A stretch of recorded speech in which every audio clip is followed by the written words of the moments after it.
Praise the lord. దేవుని నామానికి మహిమ కలుగును గాక. కృపావాక్యాన్ని వీక్షిస్తున్న దేవుని బిడ్డలందరికీ నా హృదయపూర్వక వందనాలు.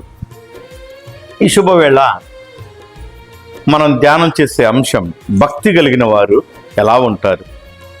దేవుని సన్నిధిలో దేవుని నమ్ముకొని సార్వత్రిక సంఘంగా పిలువబడుతూ దేవుని మందిరంలో అంటుకట్టబడిన నేను భక్తుణ్ణి అని అనుకునేవారు చాలామంది కనబడతారు. అయితే ఈ భక్తి కలిగిన వారి ఎలా ఉంటారు, ఈ భక్తి కలిగిన వారు ఏ విధముగా వారు నడుచుకుంటారు, ఒక 3 మాటలు ధ్యానం చేద్దాం.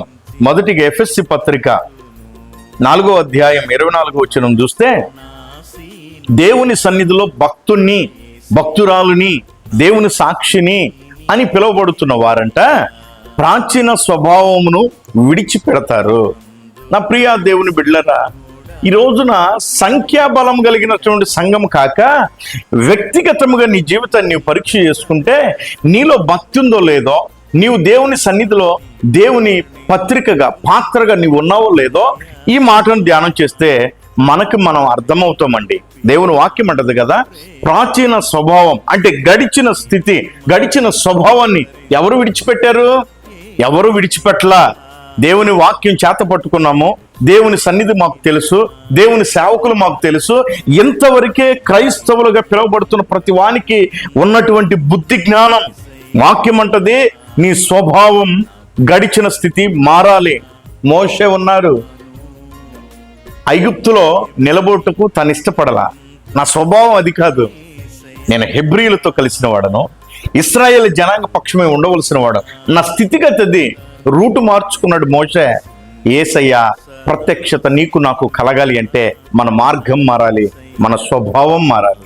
రెండవదిగా యాకోబు పత్రిక 1వ అధ్యాయం 27వ వచనాన్ని చూస్తే, భక్తి కలిగిన వారంట దయను, ప్రేమను, కనికరాన్ని వాళ్ళు కలిగి ఉంటారు. ఈ రోజున కళ్ళ ముందు కనబడుతున్న వ్యక్తి నాశనం అవుతుంటే సంతోషించే ఆ ఆత్మీయులు కనబడుతున్నారు, కానీ దయగలిగిన వాళ్ళు ఎవరున్నారు? కనికరం కలిగిన వాళ్ళు ఎవరున్నారు? అని పడిన వాడిని, గతి చెడిన వాడిని మనం ఆదరించాలి కదా అని ఆ ప్రేమ కలిగిన వాళ్ళు ఎంతమంది ఉన్నారు?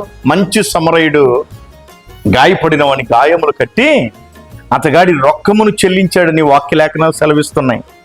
దేవుని సన్నిధిలో భక్తి కలిగిన వారు ఎవరు అంటే దయను, ప్రేమను, కనికరాన్ని మనం పొందుకోవాలి. నాకు తెలిసిన ఒక చిన్న బిడ్డ ఉన్నాడు, నేను ఎప్పుడు కనబడినా అతగాడు వందనాలు చెప్తాడు.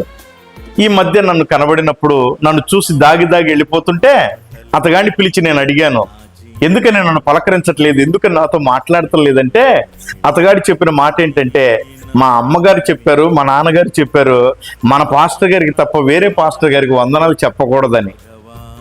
ఈ రోజున ఇదా భక్తి? నీ కంట కనబడుతున్న వాడిని పలకరించలేవే, ఇంకా నీ దయ, ప్రేమ, కనికరం, సుగుణాలు అలంకరించబడి ఉన్నవా? వాక్యం అంటుంది ఎవరు భక్తి కలిగిన వారంటే, ఒకటి ప్రాచీన స్వభావాన్ని విడిచిపెట్టిన వారు, రెండోది దయ కలిగి, ప్రేమ కలిగి, కనికరం కలిగిన వారు దేవుడే నా భక్తులని చెప్తాడు.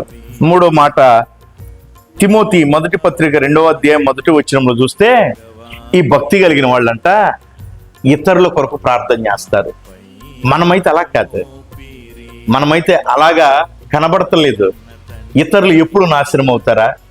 ఇతరులు ఎప్పుడు పాడైపోతారా? వాళ్ళు నాశనం అయితే మనం ఎప్పుడు చూద్దామా? ఇదే స్వబుద్ధిని పెట్టుకుని ఉన్నాం.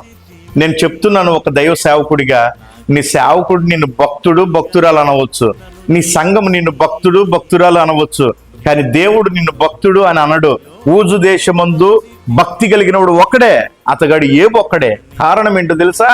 అతగాడు అనేకుల కొరకు బలి అర్పించిన వాడు, అతగాడు దేవుని సన్నిధిలో దయ, ప్రేమ కలిగిన వాడు, అతగాడు ప్రాచీన స్వభావాన్ని విడిచిన వాడు. ఈ రోజున ఈ అనుభవాలు నీలో ఉంటే దేవుడు భక్తుడని ఎంచుతాడు. దేవుడు ఎంచిన భక్తుడు గణపరచబడతాడు, 2 పాళ్ళ దీవెన కలుగుతుంది. నా దేవుడు అట్టి కృప మనందరికీ దయచేయును గాక.